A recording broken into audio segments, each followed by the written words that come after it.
Recording शुरू कर दी है। अब अपना सेशन तुम शुरू कर दो।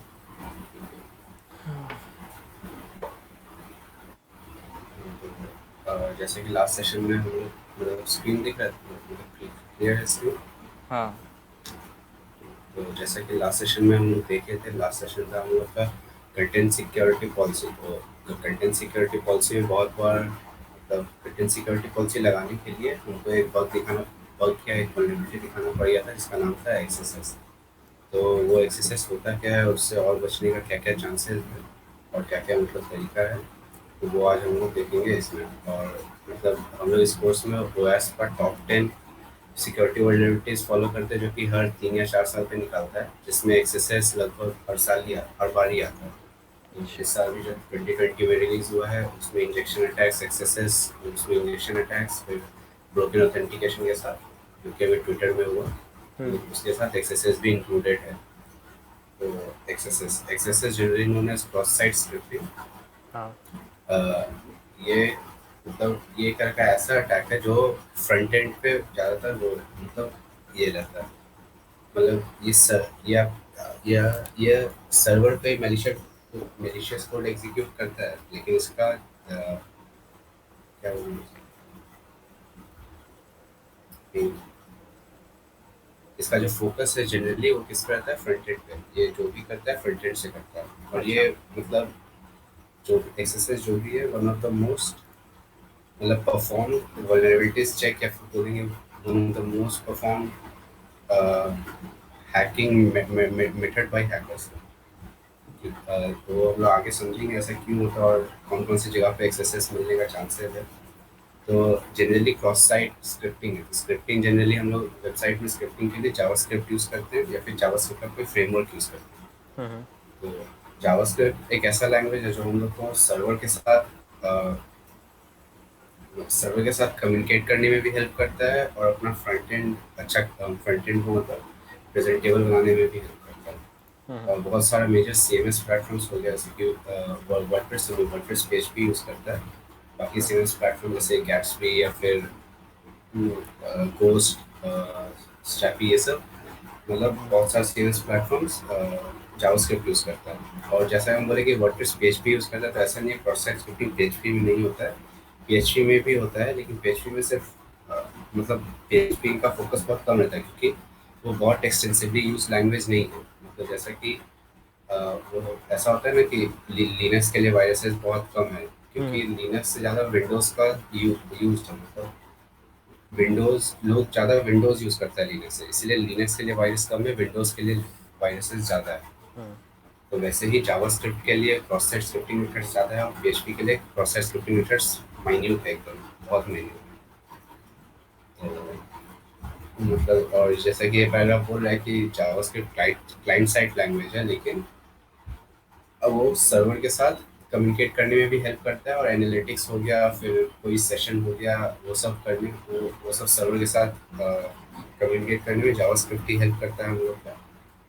कोई भी एडवेयर हो गया, कुछ भी हो गया, वो सब करने में जावास्क्रिप्ट बहुत एक्सटेंसिवली यूज होता है। अ, हाँ। ठीक है। तो अब देखते हैं, मतलब अब हम लोग ऐसा कर सकते हैं कि पहले एग्जांपल देख सकते हैं एक्सएसएस का। लास्ट टाइम में किसी को एग्जांपल याद है क्या, जो मतलब एक्सएसएस किए थे तब बिना सीएस कंटेंट सिक्योरिटी पॉलिसी लगा। कुछ याद नहीं है अ, किसी को। अच्छा ठीक है। तो पहले हम लोग एक्सएसएस का एग्जांपल देख लेते हैं। ये एक नॉर्मल सा वेब पेज है, इसको लैब्स बोलते हैं जनरली। हम्म। एक्सएसएस लैब्स है। एक्सएसएस लैब्स पूरे मतलब दुनिया भर का भरा हुआ है। हम लोग हम्म। इसी से स्टार्ट किए थे, तो यहाँ पर भी हम ये करने वाले हैं। ये एक सर्च बार जैसा है, बहुत सारा मतलब किसी भी वेबसाइट पे एक सर्च बार होता है। हम्म। तो ये एक सर्च बार जैसा है, यहाँ पे अगर ना कुछ भी कर सकते हम हेलो इंटर किए हम्म। सर्च, तो ये क्या आया, कैन नॉट फाइंड हेलो। तो अगर हम लोग इसका सोर्स कोड देखें एक बार, हम्म। तो सोर्स कोड में यहाँ पे एंटर योर नेम और कैन नॉट फाइंड हेलो, तो हम्म। ये सेंटर टैग के बीच में है और एक डिफ के अंदर। तो यहाँ पे हम लोग एक चाहें, अगर ये स्केप मेथड्स नहीं लगाए, तो अगर मतलब ये लैब्स है तो ये ऑब्वियसली एक्सेस से वल्नरेबल है। तो हम्म। यहाँ पे कोई मतलब एस्केप मेथड्स नहीं है जो कि एक्सेस कम्युनिटी प्रिवेंट के लिए यूज होता है। यहाँ पे अगर हम लोग कोई वेनिला ऐसे ही मतलब कोई भी जावास्क्रिप्ट डालते हैं, जैसे कि अलर्ट वन। हम्म। तो ये कोड जनरली क्या करता है, एक अलर्ट प्रोड्यूस करता है वेबसाइट पे। तो यहाँ अगर हम सर्च पे डालते हैं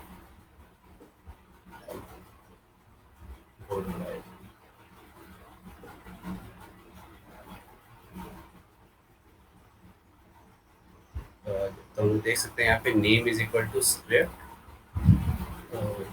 स्क्रिप्ट अलर्ट स्क्रिप्ट वेब। अच्छा, मतलब जनरली इसमें हम लोग, मतलब ये लैब का क्या हम लोग देख सकते हैं, मतलब हम लोग का जावास्क्रिप्ट कहाँ आया, ये इसमें आ गया, मतलब क्या मतलब यूआरएल में आ गया। ठीक है, हम्म।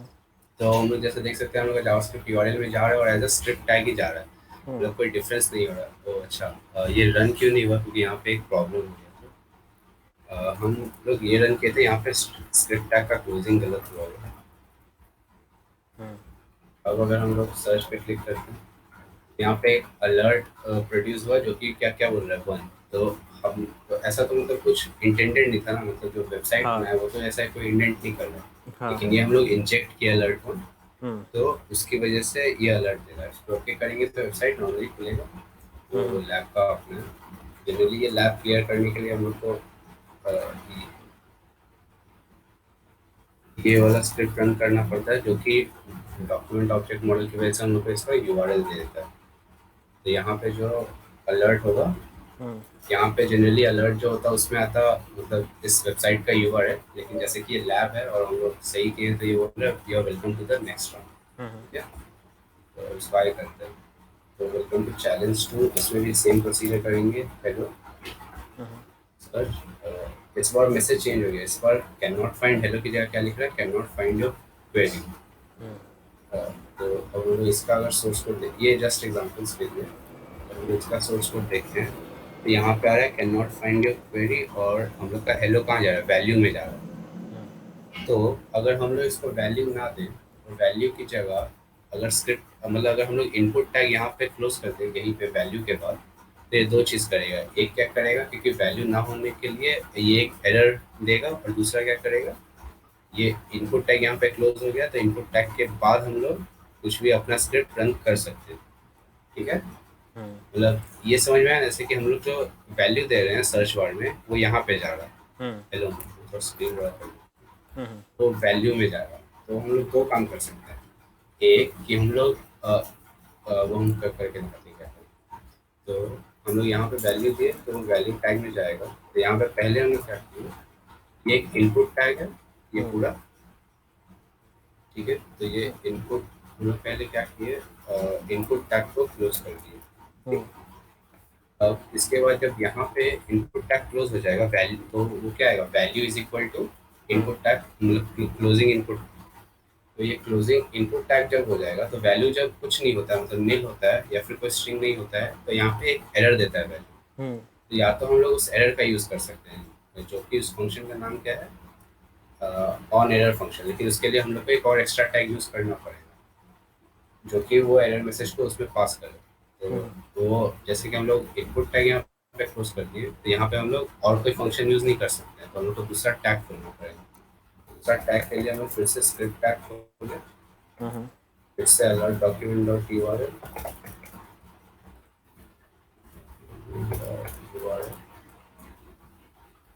Script tag close. अब ये क्या करेगा, ये वैल्यू की जगह यहाँ पे इनपुट क्लोज कर दिया। तो हम्म। इसके आगे जो भी वैल्यू रीड हो रहा है वो तो इस वैल्यू में नहीं जा रहा, मतलब ये हम्म। इनपुट टैग में नहीं जा रहा, वो हम्म। अपना अलग से एक टैग हो रहा है। हम्म। क्योंकि यहाँ पे कोई स्केपिंग नहीं किया हुआ है और कोई कंटेंट सिक्योरिटी पॉलिसी प्रोवाइडेड नहीं है, जो कि एस्केपिंग कैसे किया जाता है? इसके वो बता रहे हैं।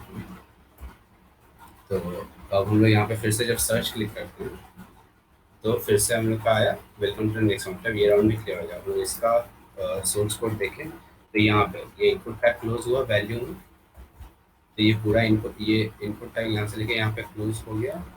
और फिर ये यहाँ पे ये स्क्रिप्ट रन किया।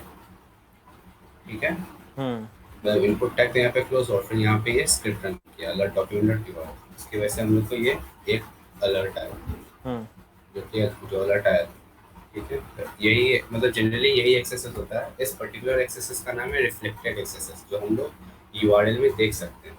ठीक है, हम्म। तो अब हम लोग टाइप्स ऑफ अगर एक्सेसेस देखा जाए तो जैसा है कि मतलब जैसा हम पहले बोले कि एक्सेसेस मतलब दुनिया भर का मेथड से एक्सेस करने का, और हैकर्स का पसंदीदा इसको वो बोल सकते हैं वल्नरेबिलिटी, क्योंकि ये बहुत ईजी है एक्सप्लॉइट करना, और एक बार अगर मिल जाता है तो हम लोग इससे मतलब सेशन हो गया, यूज़र का हो गया, फिर लॉगिन में अगर करते हैं हम्म तो हम लोग लॉगिन यूज़र नेम और पासवर्ड मतलब डिफरेंट टाइप से मिलेगा, लेकिन उसको इंकैप्सुलेट करके या फिर डिकोड करके यूज़र आईडी और पासवर्ड डिराइव कर सकते हैं। हम्म तो इसीलिए बहुत टाइप में होता है, और तब रोज़ इसका नया टाइप डिस्कवर हो रहा है, लेकिन जो मेन टाइप्स है हम लोग उसको आज देखते हम्म हैं, मेन या फिर जो कॉमन बोल सकते हैं। हम्म तो stored cross site scripting, stored cross site scripting जैसे इसका नाम सजेस्ट कर रहा है कि मतलब स्टोर्ड हो जाता है। अभी हम लोग जैसा देखें कि हम लोग को स्क्रिप्ट इंजेक्ट कर रहे हैं, हम्म लेकिन जब जब हम लोग उसको रिफ्रेश करेंगे, हम्म जैसे ही हम लोग उसको रिफ्रेश करते पेज को, तो यूआरएल फिर से पुराना वाला हो जाता है, हम्म और हम लोग जनरली स्क्रिप्ट यूआरएल में इंजेक्ट कर रहे थे, तो वो तो हम्म यूआरएल में इंजेक्ट होगा नहीं। हम्म तो ये स्टोर्ड स्क्रिप्ट था, तो वो एक अलग तरह का प्रोसेस स्क्रिप्टिंग था। स्टोर्ड प्रोसेस स्क्रिप्टिंग में क्या होता है, वो मतलब जो आप हम लोग स्क्रिप्ट इंजेक्ट करते हैं हम्म वो उस पेज में स्टोर हो जाता है, और कभी भी हम लोग जब उसको लोड करेंगे पेज को किसी भी यूआरएल से, तो वो स्क्रिप्ट रन होगा। मतलब वो सेम यूआरएल अगर आपके भी लैपटॉप में हम देते हैं तो हम्म। वो स्क्रिप्ट रन होगा जो हम लोग इंजेक्ट किए हैं। ठीक है। मतलब उसके इसका बाद जितना लोग भी वेबसाइट पे आएगा सबको वो चीज़ वेबसाइट दिखेगा। का, हाँ, सबको वो चीज़ दिखेगा। ये जनरली ब्लॉग्स में होता है। ब्लॉग्स में क्या होता है, कमेंट बॉक्स होता है या फिर ईमेल बॉक्स होता है हम्म। या फिर नेम बॉक्स होता है। हाँ तो वो कमेंट बॉक्स में अगर हम कुछ स्टोर करते हैं तो उनका कमेंट स्टोर होता है वहाँ पे डेटाबेस में, हाँ। और वहाँ पे अगर हम लोग कोई स्क्रिप्ट इंजेक्ट कर दें तो वो हम्म स्क्रिप्ट सीधे कम्युनिकेट करता है हम लोग का फ्रंट एंड से, और फिर वो अगर प्रिवेंशन मेथड्स नहीं है और अगर वल्नरेबल है क्रॉस साइट स्क्रिप्टिंग से, तो वो स्क्रिप्ट रन करता है। तो अब हम थोड़ा एक्शन में देखते हैं स्टोर्ड एक्सेसेस को।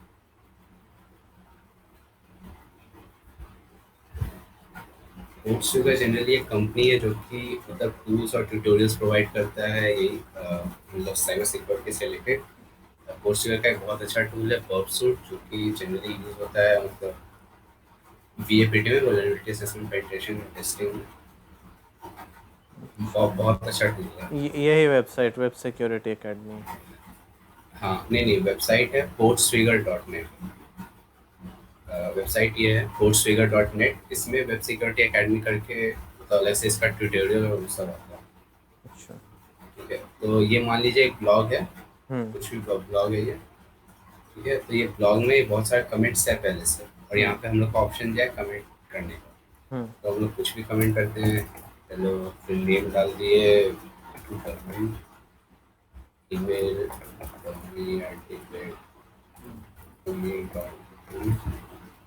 और वेबसाइट में कुछ भी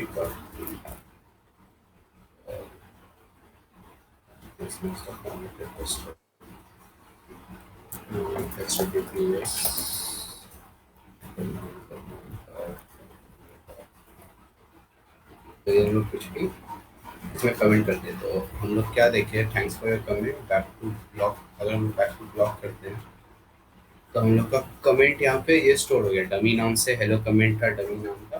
तो ये हम्म कमेंट हम लोग का स्टोर हो गया, और एक यूज़र भी बन गया। तो ये जैसे कि एक लैब है, तो पहले मतलब यूज़र साइन इन वो सब करने के लिए आता है, अगर मतलब एक सही में सीरियस ब्लॉक होता तो। लेकिन ये एक लैब है तो इसमें वो सब ऑप्शन नहीं है। अब हम लोग इस कमेंट में अगर स्क्रिप्ट इंजेक्ट करते हैं, स्क्रिप्ट बेसिक से ही करेंगे, अलर्ट। अच्छा हाँ हम समझ गए, इसमें स्क्रिप्ट इंजेक्ट कर दोगे तो अगला आदमी भी जो कमेंट उठाएगा वो तो इस कमेंट को पढ़ेगा ही, मतलब वेब ब्राउज़र तो उसको लोड करके दिखाएगा ही, तो स्क्रिप्ट रन कर जाएगा। हाँ, तो स्क्रिप्ट रन कर जाए। अगर मतलब कंटेंट हम लोग लास्ट में देखे थे, कंटेंट सिक्योरिटी पॉलिसी अगर हम लोग अप्लाई किए हुए हैं हम्म तो ये एक्सेप्ट ही नहीं करेगा इसको, मतलब हम्म एक्सेप्ट करेगा इसको as it is as a string print कर देगा। अच्छा। तो वह स्केपिंग कैसे किए थे हम लोग? ठीक है, वो भी फिर से दोबारा बता देंगे। स्केपिंग अलग चीज़ है। स्केपिंग क्या करता है, मतलब जो भी आपका एचटीएमएल एट्रीब्यूट्स हो गया, एचटीएमएल टैग्स हो गया, हम्म उसमें कोई भी अगर आपका ऐसा फॉरेन स्क्रिप्ट आ रहा है या फिर ऐसा कोई वल्नरेबल स्क्रिप्ट आ रहा है तो उसको रन ही नहीं करने देगा। अच्छा। और कंटेंट सिक्योरिटी पॉलिसी एक पॉलिसी हेडर हेडर हो गया, जो कि आपका कोई भी स्क्रिप्ट रन करने से रोकता है, जो आप नहीं चाहते हैं। कोई मतलब सेम ओरिजिन पॉलिसी पहले क्या था कि सेम ओरिजिन का ही मतलब एक ओरिजिन में जो है हाँ। उस ओरिजिन का ही स्क्रिप्ट या फिर फाइल सब रन करेगा। फिर जब CORS आया, क्रॉस ओरिजिन रिसोर्स शेयरिंग, तो मतलब हम लोग बाहर से भी कोई भी लिंक उठा के डाल देते तो वो भी काम करता है। कोई JS उठा के डाल दिया, जैसे बूटस्ट्रैप CDN हम लोग यूज़ करते हैं, तो वो एक CORS की वजह से पॉसिबल हुआ। तो कंटेंट सिक्योरिटी पॉलिसी उसमें हेल्प करता है, जो कि एक्सेस भी प्रिवेंट करता है। बाकी स्किपिंग क्या है और इसका क्या क्या मेथड्स है, ये हम लोग थोड़ा आगे चल के देखेंगे। तो अच्छा। ये स्क्रिप्ट डाले फिर से वही डमी मेल डमी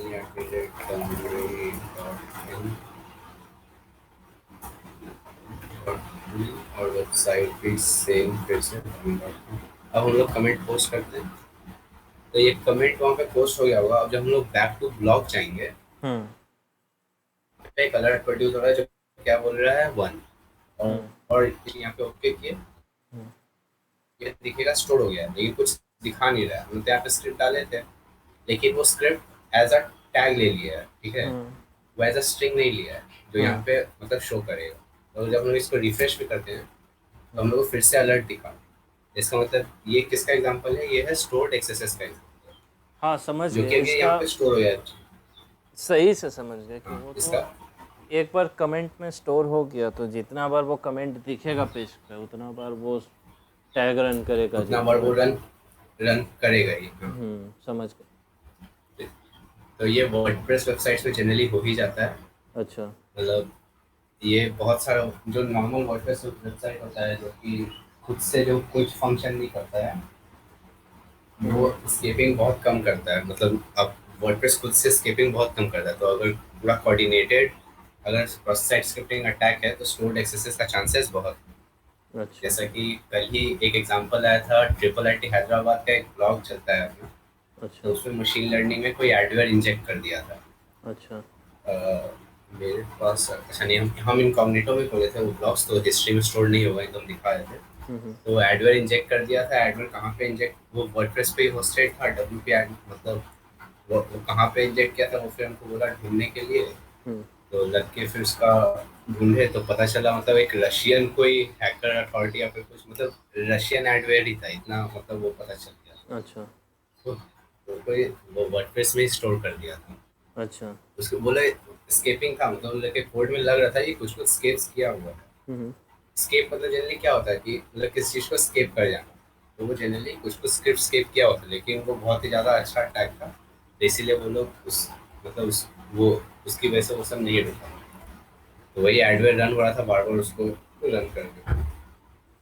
तो ये था क्रॉस साइट स्क्रिप्टिंग अटैक, जो कि जनरली ब्लॉग्स में हो गया, या फिर कोई भी ऐसा चीज़ जो मतलब स्टोर हो रहा है, कोई ऐसा एक फॉर्म है, मतलब एक फॉर्म टैग है जो कि आपका कोई फील्ड स्टोर कर रहा है उसी पेज में। तो वहाँ पे हम लोग स्टोर प्रोसेस स्क्रिप्टिंग अटैक का बहुत बहुत ज़्यादा मतलब स्टोर प्रोसेस स्क्रिप्टिंग अटैक का वल्नरेबिलिटी होता है। अब आ गया रिफ्लेक्टेड प्रोसेस स्क्रिप्टिंग, जो हम लोग पहले ही देखे, जो एग्जांपल्स देखे हम लोग, वो सारा रिफ्लेक्टेड प्रोसेस स्क्रिप्टिंग का एग्जांपल्स था, जो कि क्या कर रहा था, सीधे पेज में उसी पेज में इंजेक्ट कर रहा था। और आप लोग अगर देखेंगे तो वो URL में वो मतलब शो कर रहा था कि आप हम लोग कौन सा वो इंजेक्ट किए हैं स्क्रिप्ट। तो हम वो जो URL हम लोग को शो किया था यहाँ पे URL एड्रेस बार में, अगर हम लोग वही URL ले जाके देंगे तभी वो मतलब एक्सेस वहाँ पे भी शो करेगा दूसरे यूजर को। अगर वो खुद से खुलता है या फिर अगर URL चेंज करता है तो वो उसमें तो कंटेंट में कोई चेंज नहीं होगा, लेकिन हम लोग मतलब क्रॉस साइट स्क्रिप्टिंग भी उसमें नहीं होगा। अगर और एग्जांपल देखना है क्या इसका, मतलब रिफ्लेक्टेड एक्सेस। जो दिखा रहे हो सीक्वेंस में दिखा दो, लेकिन स्पीड बढ़ाओ। हाँ अच्छा, और उसमें नींद आ रहा है। तो यहाँ पे जैसे उस टाइम भी एक सर्च बार था, हाँ। तो यहाँ पे भी एक सर्च बार है। ये सब मतलब सर्च देखो, कर रिफ्लेक्टेड बेसिकली तुम्हारा वेबसाइट का लुक को दूसरे लोगों के लिए चेंज नहीं करेगा। किसी वेबसाइट का कुछ तुमको अगर निकालना है वेबसाइट से तो एटमैक्स रिफ्लेक्टिव यूज़ किया जा सकता है, उस पर स्क्रिप्ट चला के कुछ किया जा सकता है। पर नहीं नहीं, जैसे अगर URL जो यहाँ पे आ गया ना, मतलब एक बार हम लोग एक्सेस कर दिए, हाँ। तो इसका यूआरएल चेंज होगा क्योंकि रिफ्रेश होता है हर सर्च के बाद। हाँ तो यहाँ पे जो यूआरएल आएगा, अगर हाँ वही हम लोग सेम कॉपी करके दे दिए, हाँ। तब एक्सेस वहाँ पे भी दिखाएगा दूसरे यूजर को। तो यूआरएल क्योंकि कॉपी आपका वो करके नहीं यूआरएल ना में, देंगे? हाँ हाँ, वो यूआरएल में आ गया, वो हाँ, हम समझ रहे हैं। वो यूआरएल में आ गया। हाँ तो जनरली एफएटीएस से डिफेम करने के लिए यूज होता है। एक यूआरएल कॉपी करके पोस्ट कर दिए, सोशल मीडिया पोस्ट कर दिए, जो हाँ भी उस यूआरएल पे क्लिक करेगा, मतलब जो मेन डोमेन है वो क्या दिखाएगा, www.portsfigure.net। तो सब तो हाँ समझे आप, पोर्ट्सफिगर का ही पार्ट है ना। हाँ हाँ। तो उसकी वजह से वो रिफ्लेक्टेड एक्सेसेस मतलब उसके यूज आता है। अच्छा यहाँ पे एक सर्च बार है, यहाँ पे भी same script alert one script करते हैं। अच्छा, मतलब यूआरएल में ही वो स्क्रिप्ट लिखा हुआ रहेगा एक हाँ तरीके से। हाँ, और ये मतलब स्क्रिप्ट टैग जरूरी नहीं है कि स्क्रिप्ट टैग से ही हो। मतलब आप और भी मेथड्स है ना जावास्क्रिप्ट रन करने के, सिर्फ स्क्रिप्ट टैग तो नहीं है। जैसे और मतलब कोई फंक्शन बना के रन कर दिए, या फिर कोई मतलब जो डीओ डॉम एक्सेस होता है वो हम लोग आगे देखेंगे। हाँ कोई डॉम मेथड यूज कर लिए तो भी, और अलर्ट की जगह और कोई टैग्स भी यूज कर सकते हैं। ये बस मतलब शो करने के लिए, और ये सबसे इजी होता है शो करना, इसीलिए हम अलर्ट यूज करते हैं। तो अलर्ट सर्च किए, तो देखिए फिर अलर्ट आया, और देख रहे यूआरएल में search is equal to script alert one script. ठीक है, हम्म। ये मतलब हम लोग का शो कर रहा है। और जो %281 है, ये मतलब इनकोडिंग है किसका, मतलब इस ये क्या बोलेंगे इसको, मतलब डिफरेंट सिंबल्स यूआरआई का इनकोडिंग है। क्या, यूआरआई क्या, हाँ, यूआरआई की क्या कुछ इंपोर्ट करना पड़ता था?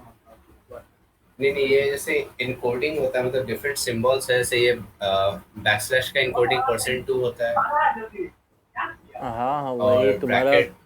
यूआरएल नोटेशन कहते हैं इसको, टेक्स्ट का। हाँ हाँ हाँ। ठीक है। तो अ, तब अब जब हम ये कॉपी करके देंगे, हाँ तब तो वो शो करेगा। अब इसको लेकिन हम ओके करके, हाँ अगर हम सेम पेज को रिफ्रेश कर देते हैं, हाँ मतलब सेम यूआरएल रिफ्रेश हुआ, ये यूआरएल पे हटा देते हैं। अगर इससे हम लोग ये स्क्रिप्ट टैग हटा दें हाँ। और फिर रन करें, तो मतलब अब शो नहीं किया। हम्म।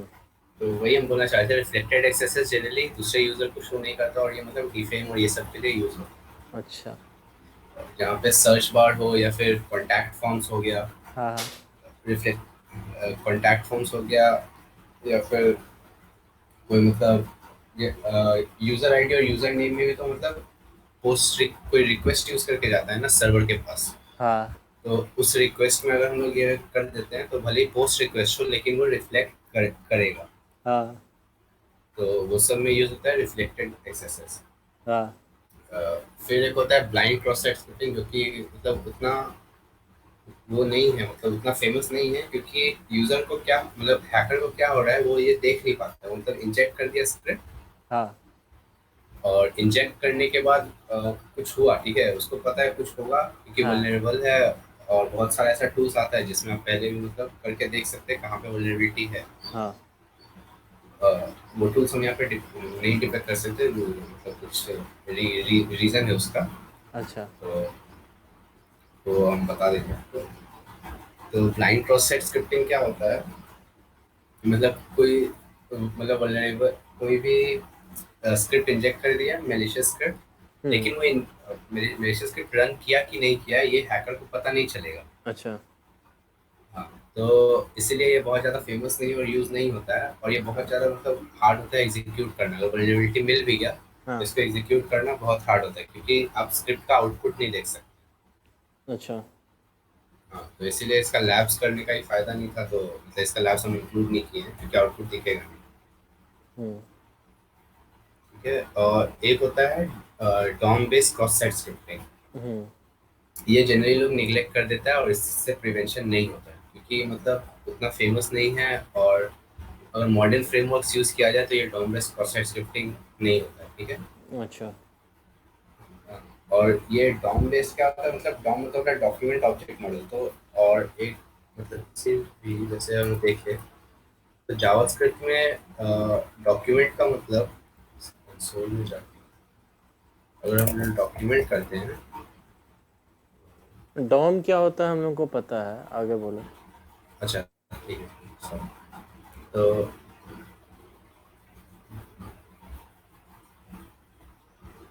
हम लोग अगर डॉक्यूमेंट ऑब्जेक्ट मॉडल में जो भी रेफरेंस है और जो भी मतलब जो भी जावास्क्रिप्ट मतलब एक्सेस कर सकते हैं, तो पूरा पेज को एक्सेस कर सकता है हम्म ना डॉक्यूमेंट ऑब्जेक्ट मॉडल यूज करके। हम्म तो इस पेज में जो भी टैग्स है उसको मतलब उसमें मैलिशियस कोड इंजेक्ट करने के लिए डॉम एक्सेस का यूज होता है। हम्म तो अगर वो देखें इसको, अगर डॉम एक्सेस में जाते हैं,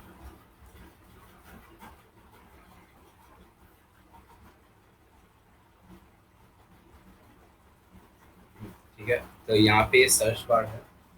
सर्च बार में कुछ भी सर्च किए हेलो नाम से सर्च, तो ये one search results for hello. Hmm अगर हम इसका सोर्स कोड देखें हम्म और कंट्रोल एफ हेलो, यहाँ पे one search results for hello, hmm ठीक है। तो ये हेलो किस में लिया, और यहाँ पे सर्च में क्या जा रहा है, क्वेरी में जा रहा है, तो मतलब ये क्वेरी वेरिएबल में लिया होगा। हम्म यहाँ पे जो सर्च है यूआरएल में ये वाला, हम्म ये क्या देख रहे होंगे यहाँ पे सर्च टर्म्स किस में है, ये प्लस मतलब क्वेरी है, ठीक है। हम्म तो ये कहीं तो क्वेरी में लिया होगा ना।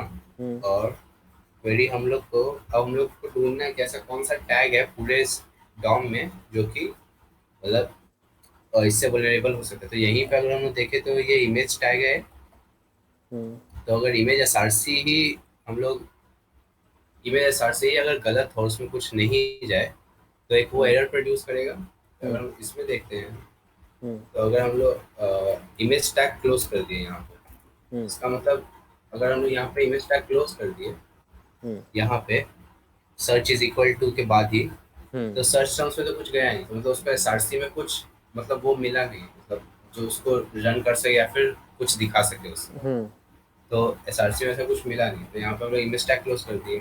और इमेज टैग क्लोज करने के बाद एसवीजी टैग पता ही हो, एसवीजी टैग पता होगा ना। एसवीजी।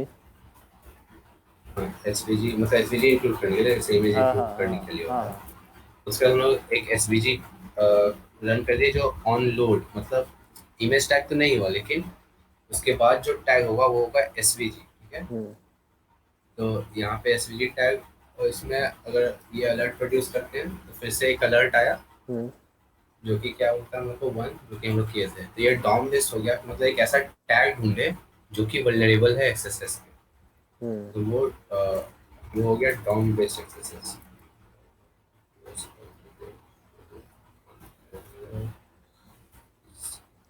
अच्छा, टूल्स तुम कुछ बोल रहा था जो वल्नरेबिलिटी चेक करने के लिए आता है। हाँ, आ, बर्ड सूट करके जैसे एक नाम है। अच्छा, तो तुम क्यों नहीं बता सकता उस टूल के बारे में? क्योंकि मतलब उसका मतलब उसका मेरे पास जो है मतलब फ्री वर्जन जो है वो कम्युनिटी वर्जन है, अच्छा और मेरे पास उसका मतलब प्रीमियम वर्जन है जो कि हम मतलब फेक लाइसेंस से लिए हो, अच्छा मतलब पे नहीं किए हैं। अच्छा, हाँ ठीक है। हाँ। हम्म, और कम्युनिटी वर्जन में मतलब रन कर सकते हैं, इसमें बहुत टाइम लगता है, मतलब एक वल्नरेबिलिटी रन करने में हाँ करीब 20 से 25 मिनट लग जाएगा। अच्छा, तो ठीक है, तो इसीलिए फिर मैंने मतलब रिकॉर्डिंग बंद करके इस बारे में बात करेंगे। हाँ वही अगर चाहे हम मतलब उस पर एक और सेशन रख सकते हैं कि मतलब सिर्फ वो टूल्स कैसे काम करता है, लेकिन फिर उसमें उससे कुछ प्रिवेंशन नहीं होता है, बस वो वल्नरेबिलिटी क्या है पता चलेगा अगर है कि नहीं। हाँ, कर सकते हैं, इस पे एक सेशन कर सकते हैं हम लोग। ठीक है, तो लास्ट में जब सारा मतलब अटैक सब हो जाएगा, हाँ तो सबको मतलब उससे करके दिखा देंगे कैसे हम लोग मतलब हाँ, मतलब अ, कुछ हैंड्स ऑन टाइप का। हाँ पता कर सकते हैं कैसे क्या होगा। ठीक ठीक है। है, ये तो डॉम बेस्ड प्रोसेस स्क्रिप्टिंग ये हो गया, जो कि जनरली मतलब अगर कोई डॉम में अगर वल्नरेबिलिटी है, हाँ तब DOM based cross site scripting हम लोग कर सकते हैं एक वेबसाइट हाँ के ऊपर। तो ये हो गया मतलब तीन मेजर टाइप का क्रॉस साइट स्क्रिप्टिंग क्या होता है, स्टोर्ड, रिफ्लेक्टेड और डीओएम। जो भी और भी क्रॉस साइट स्क्रिप्टिंग अटैक्स है सब इसका मतलब सब पार्ट्स हो सकते हैं, मतलब यही ये तीन मेजर अटैक्स है जिसका बाकी सारा अटैक्स इसका सब पार्ट्स होता है, ठीक है। अच्छा लेकिन ऐसा बहुत सारा है, मतलब इसका सब पार्ट्स करके ही मतलब बहुत बहुत सारा क्रॉस साइट स्क्रिप्टिंग अटैक्स है, अच्छा तो आधा से ज़्यादा का हमको भी उतना नहीं पता इतना सारा प्रोसेस।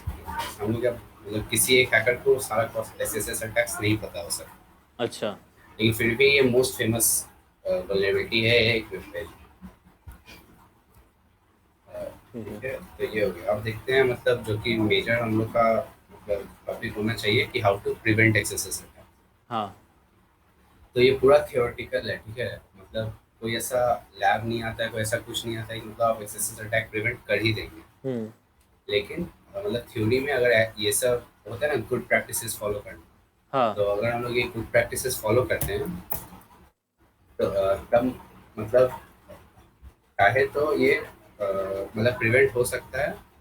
हम्म। लेकिन अगर बहुत ज़्यादा कोऑर्डिनेटर अटैक हो गया और हम्म। एक ऐसा स्क्रिप्ट कहीं से भी मतलब मिल गया जो मतलब आप ही को कोई जीआईएफ रन करना है, हाँ। तो अगर उस जीआईएफ में ही कोई मेलिशियस अटैक मतलब अगर इंजेक्ट कर दिया और आप उस जीआईएफ को सेफ नहीं किए हैं, हम्म। मतलब इनकोड नहीं किए हैं या फिर उसमें सीएस कंटेंट सिक्योरिटी पॉलिसी नहीं लगाए, तो अच्छा। वहाँ से मतलब ये एक्सेस हो सकता है। हम्म। तो वही है, मतलब ये सब थ्योरेटिकल बेस है जनरली। तो जैसे मतलब न्यू एज फ्रेमवर्क जैसे कि एंगुलर रिएक्ट हो गया फ्रंट एंड के लिए और एक्सप्रेस हो गया बैक एंड के लिए, हम्म। तो मतलब ये सब में एक्सेस वल्नरेबिलिटी बहुत माइन्यूट है, बहुत माइन्यूट है, मतलब नहीं ना के बराबर है। तो जनरली हम लोग को ऐसा मतलब फ्रेमवर्क्स यूज़ करना चाहिए जिसमें एक्सेस वल्नरेबिलिटी ना हो। हम्म। और नहीं तो लास्ट हम लोग लेक्चर में पढ़े थे कंटेंट सिक्योरिटी पॉलिसी। हाँ। कंटेंट सिक्योरिटी पॉलिसी तो नहीं याद होगा, हाँ दिखा देते हैं, थोड़ा सा रिवाइज कर वही देते कोर्स हैं। वगैरह जो अलग अलग पॉलिसी होता था। बॉर्ड्स का पॉलिसी नहीं मतलब कोर्स भी one of the content security policy होता है ना। मतलब सीएसपी इज जैसे ऑसम। हाँ, ये कंटेंट सिक्योरिटी पॉलिसी में पढ़े थे। डिफॉल्ट सोर्स नन था, जो कि क्या करता था, कोई भी अगर इंजेक्ट होता था बाहर से स्क्रिप्ट तो उसको एग्जीक्यूट नहीं होने देता था उनके वेबसाइट पर। हम्म। अब शायद कुछ याद है, मतलब ये जनरली हेडर्स में इंक्लूड होता है, सर्वर हेडर्स या फिर HTML हेडर्स में। हम्म।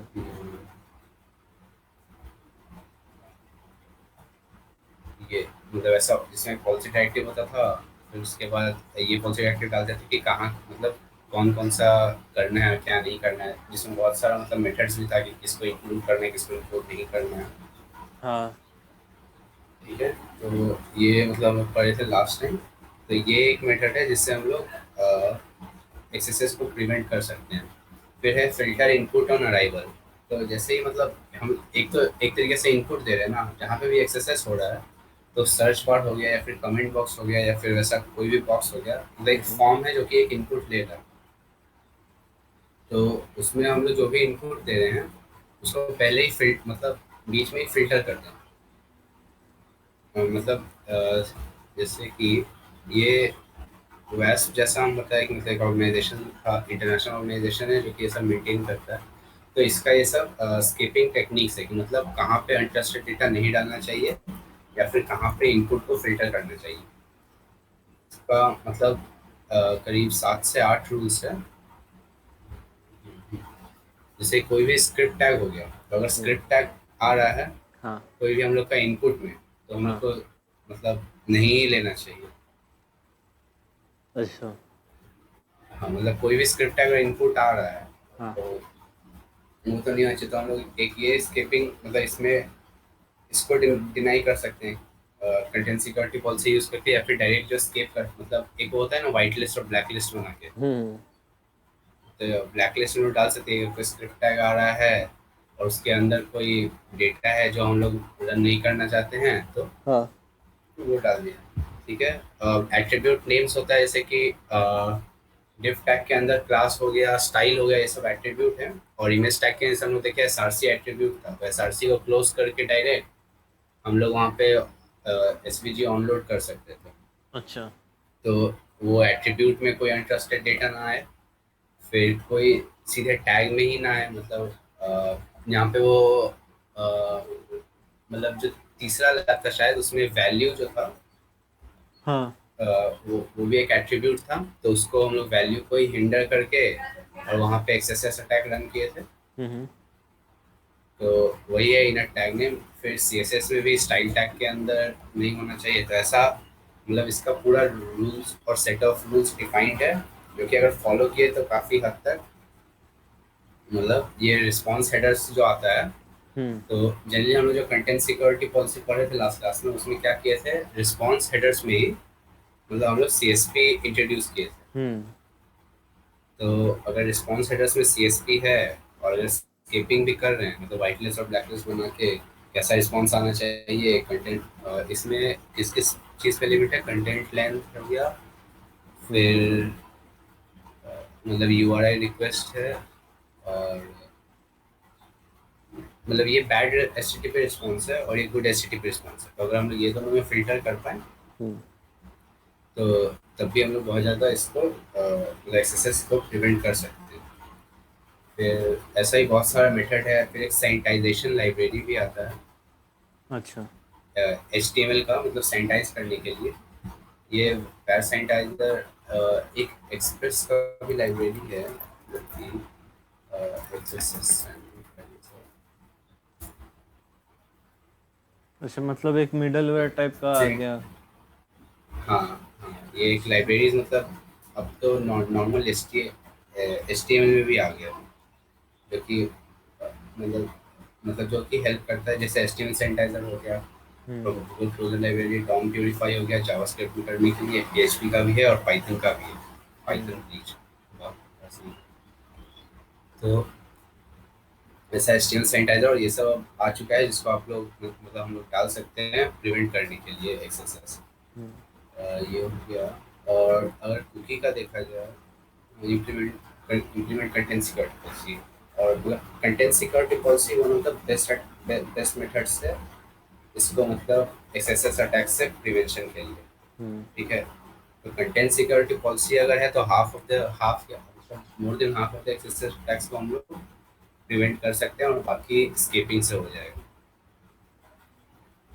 तो एक तो ये चीज़ हो गया। और फ्रेमवर्क्स अगर हम लोग यूज़ कर ही रहे हैं, हम्म तो अगर फ्रेमवर्क्स यूज़ कर रहे हैं और उसके साथ CSP भी यूज़ कर रहे हैं, तो जनरली मतलब जीरो सेफ टू रहता वन है। चांसेस, हाँ जी, 0 to 1 चांसेस है कि XSS अटैक्स होने का कुछ भी चांसेस है उसमें। ठीक है। हम्म ये हो गया अपना XSS, मतलब जैसा कि हम बोले XSS का जो भी प्रिवेंशन है हम्म वो क्या है, मतलब थियोरेटिकल बेस है सारा, कुछ भी ये प्रूवन मतलब मेथड्स नहीं है, क्योंकि ये सारा मेथड्स रहने के बाद भी XSS अटैक्स हुआ है और होते रहता है। अगर अच्छा एग्जांपल देखें, एग्जांपल में, हाँ, ऊबर का वेबसाइट था, हाँ मतलब जब हम पढ़ रहे थे तो हमको मेरा ट्यूटर बताया था, ऊबर का वेबसाइट था, उसका मतलब एक ये था, URL था lert.uber.co.in। हाँ ठीक है।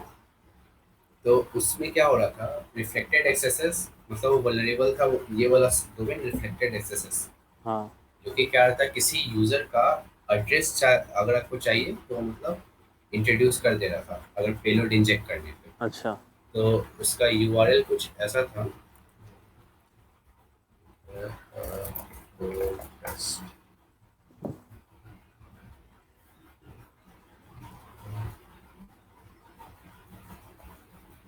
उसका URL कुछ ऐसा था, मतलब बहुत पुराना है, तो सिर्फ इंडिया में था, UK या US का था याद नहीं। तो आता था, फिर लिखा था प्रो हम्म इक्वल, शायद क्वेश्चन मार्क इक्वल्स, नहीं क्वेश्चन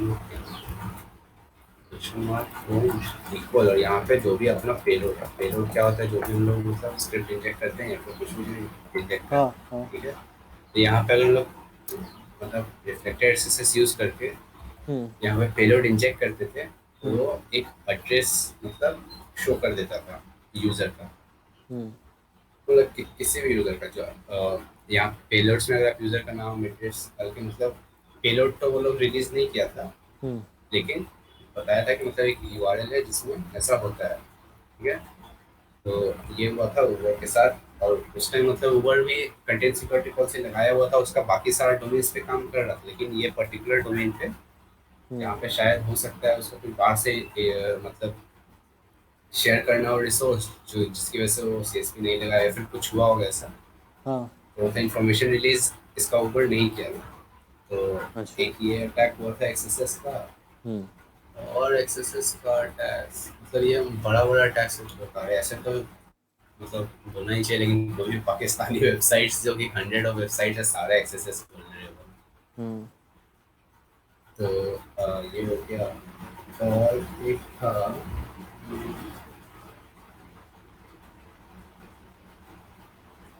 वेबसाइट था वैसे ही,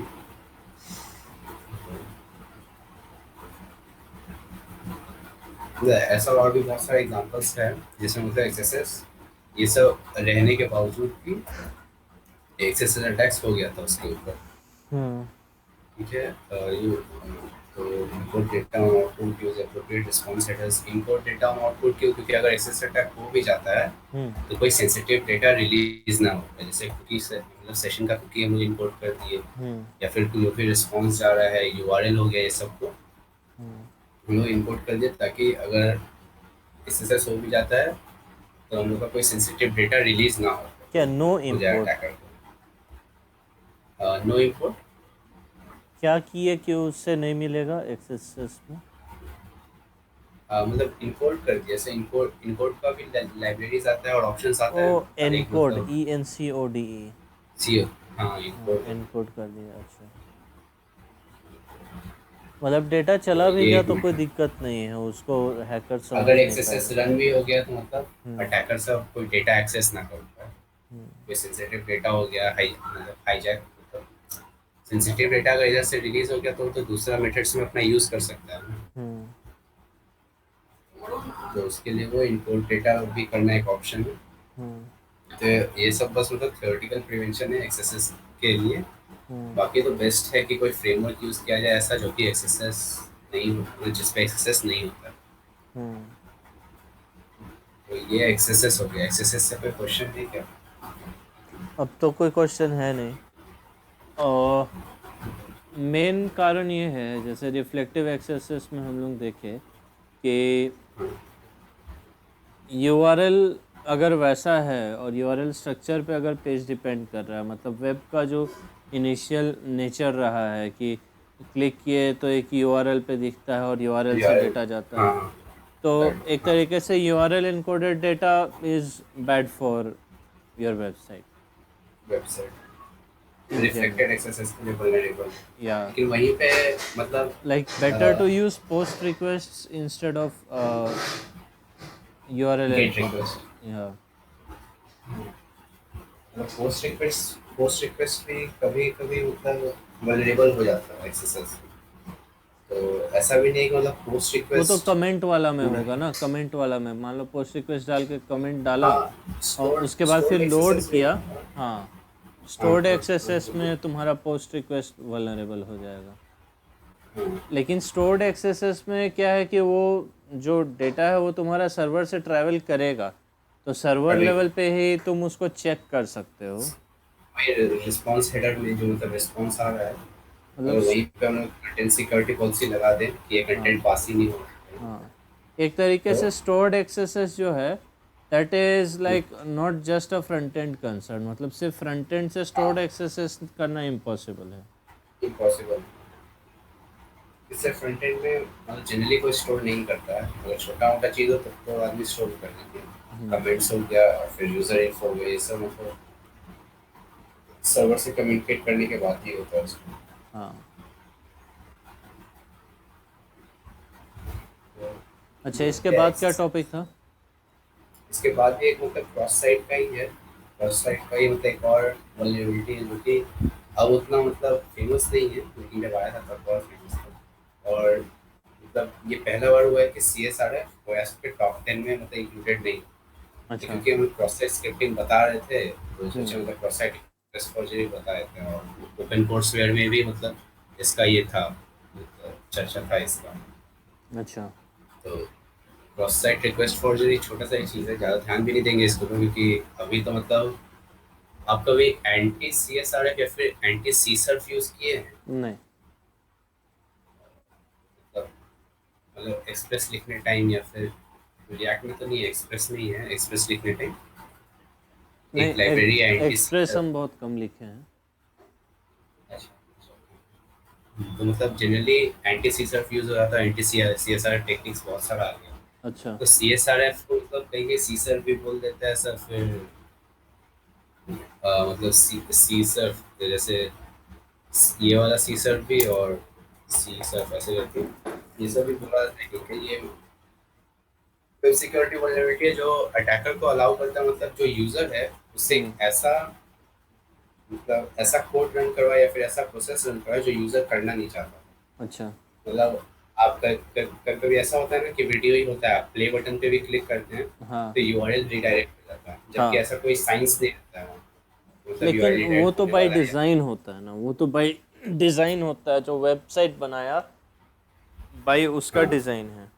ये मतलब एग्जांपल दिए हाँ कि मतलब आप नहीं चाहते करना लेकिन वो हो जाता है। हाँ। तो ऐसा ही सीएसआरएफ क्या करता है, मतलब अनइंटेंशनली आप नहीं मतलब इंटेंशनली ईमेल चेंज हो गया, अकाउंट डिलीशन हो गया, ये हम्म। सब तो एक रिक्वेस्ट जाता है ना सर्वर, हाँ तो वहाँ से सर्वर जो रिस्पॉन्स देता है कि हाँ भाई ठीक है अकाउंट इसका डिलीट कर दो, हाँ तो आप चाहते नहीं है वो हो। हाँ लेकिन जब आप मतलब सर्वर से इंटरेक्ट कर रहे हैं तो हाँ। एक सेशन जो होता है वो सेशन में सेम कुकी शेयर होता है, ठीक है। हम्म हाँ, तो वो एक कुकी जो होता है वो सेम सेशन के लिए सेम रहता है हमेशा जब भी रिक्वेस्ट शेयरिंग होता है। हम्म तो वो अगर सेम कुकी अकाउंट डिलीशन के लिए भी यूज हो रहा है तब तो मतलब बीच में अटैकर उसको एक्सेस करके सेंड करके अगर उसको कर दे तब तो मतलब अकाउंट डिलीट हो जाएगा। हम्म तो अगर कोई मतलब एक वेबसाइट है, वल्नरेबल वेबसाइट है कोई, मतलब ये एक फॉर्म है, ठीक है, एचटीएमएल फॉर्म है ये, एक हम्म वल्नरेबल वेबसाइट है, मेथड पोस्ट ही है और हम्म आपको पता नहीं चल रहा है, ठीक है। हम्म इसका इनपुट टाइप हिडन है, मतलब आपको दिखाई नहीं देगा ये फॉर्म। हम्म नेम में जो आपका ईमेल है वो डाल दिए, हम्म तो जो आपका ईमेल है वो डाल दिए, और वैल्यू मतलब वैल्यू क्या हो गया उसका, जो आपका ईमेल है pond@eviluser.net। हम्म पॉन्ड मतलब जनरली जिसके ऊपर अटैक हो रहा है मतलब यूजर को पॉन्ड बोलते हैं। हम्म और ये eviluser, ठीक है। हम्म आप इसमें आपको सबमिट बटन में क्लिक करने की जरूरत है, मतलब एक इमेज है, ठीक है, हम्म और उस इमेज में ये वाला फॉर्म हिडन है, हम्म तो आपको तो पता ही चलेगा। हम्म तो उसमें आपको सबमिट बटन कर क्लिक करने का भी जरूरत नहीं है, क्योंकि ये डॉम मॉडल यूज करके document dot form dot submit अपने आप इसको मतलब रन कर दिया है। तो हम्म जैसे ही आप उस इमेज पे क्लिक करते हैं हम्म ये आपका फॉर्म रन होता है, ये वैल्यू आ जाता है आपके ईमेल का, और फिर उसके बाद मतलब सबमिट भी हो जाता है, तो आपका क्या बोलते हैं सर्वर में रिक्वेस्ट जाता है कि अकाउंट डिलीट कर दो या फिर ईमेल आईडी चेंज कर दो या फिर पासवर्ड चेंज कर दो, ऐसा कुछ, हम्म या फिर पासवर्ड शो करो, मतलब पासवर्ड जो हम लोग शो पासवर्ड करते हैं हम्म ऐसा कुछ रिक्वेस्ट जाता है, और वो रिक्वेस्ट सक्सेसफुल होता है और यहाँ पे आता है अकाउंट डिलीटेड या फिर ईमेल आईडी चेंज ऐसा कर। हम्म ये सीएसआरएफ अटैक्स होता था, हम्म मतलब अब तो नहीं होता है उतना, और अब बहुत सारा मेथड्स भी आ गया प्रिवेंट करने का, हम्म जिसमें हम लोग देख सकते हैं using framework that have built in anti CSRF prevention. Hmm जैसे कि हम बोले मतलब सीएसआरएफ प्रिवेंशन वाला बहुत सारा फ्रेमवर्क्स में एंटी सीएसआरएफ प्रिवेंशन होता है, अच्छा। जो कि क्या करता है, मतलब जो कि ये करता है टोकन बेस्ड मिटिगेशन, जो कि सेकंड ऑप्शन है। अगर नॉर्मल एचटीएमएल हम यूज कर रहे हैं, कोई फ्रेमवर्क नहीं यूज कर रहे हैं, हाँ तो उसमें हम लोग सीएसआरएफ टोकन्स यूज कर सकते हैं। हाँ। जो भी हम लोग एक फॉर्म बनाते हैं, मतलब जो भी से मतलब इंटरेक्ट करता है सर्वर में, हम्म तो जो भी वहाँ पे एक सेशन का जो कुकी होता है उस हम्म कुकी के साथ अगर हमने एक टोकन भी भेजे, एक रैंडम टोकन, हम्म जो कि किसी और को रिलीज नहीं होगा, बस यूजर को रिलीज होगा अगर वो चाहे तो। हम्म और रैंडम फंक्शन यूज करके, रैंडम फंक्शन जनरली मतलब हर लैंग्वेज में अवेलेबल हो, तो अगर एक हम लोग रैंडम फंक्शन यूज करके हम्म एक कुकी एक टोकन साथ में भेजें, क्योंकि सर्वर भी बोले कि हाँ अगर ये टोकन होगा तभी आपका रिक्वेस्ट मतलब एग्जीक्यूट होगा, हम्म तो हम लोग एक वो यूज़ कर सकते हैं सीएसआर टोकन। सीएसआर टोकन सी मतलब डिस्कवर होने के बाद मेजर ब्रेक थ्रू था सीएसआर के लिए, बाकी हम्म सारा जो इसका मेथड्स है सब उसी के ऊपर बेस्ड है। हम्म फिर हो गया एक रीऑथेंटिकेशन। अच्छा हाँ, रीऑथेंटिकेशन कब काम करता है, आप हम लोग गिटहब में जब भी रेपोजिटरी डिलीट करते हैं हम्म तो क्या बोलता है, मतलब राइट दिस रेपोजिटरी नेम, हम्म मतलब वो डालना पड़ता है ना रेपोजिटरी नेम दोबारा से, उसके हाँ उसको डालने के बाद भी कभी कभी पासवर्ड भी मांगता है, हाँ। तो वो भी मतलब एक एंटी सीएसआरएफ टेक्निक जिसको अच्छा। रीऑथेंटिकेशन बोलते हैं। और जो भी कैप्चा सब हो गया, पासवर्ड हो गया, या फिर जो मतलब वो जो नाम डाले वो भी तो एक तरह का कैप्चा ही है। हम्म तो ये सब कैप्चा सब है जो कि CSRF से मतलब CSRF होने से प्रिवेंट करता है। अच्छा। तो यही CSRF का मतलब ये लास्ट टाइम जब OS टॉप 10 का रिलीज हुआ तब उसमें इंक्लूडेड था 2017 में, अच्छा। लेकिन 2020 में CSRF नहीं। अच्छा, ये बहुत तुम सारा जो फ्रेमवर्क्स। टॉप 10 लिस्ट का नाम बता रहे हो, एक बार पेज खोलो ना उसका।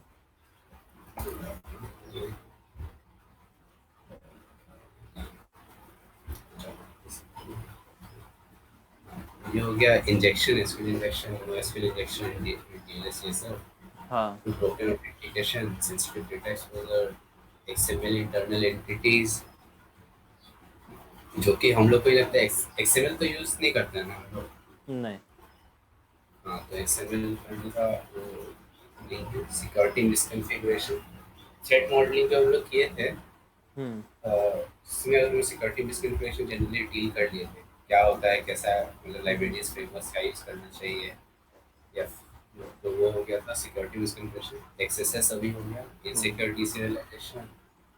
और बाकी मतलब ये सब वही है।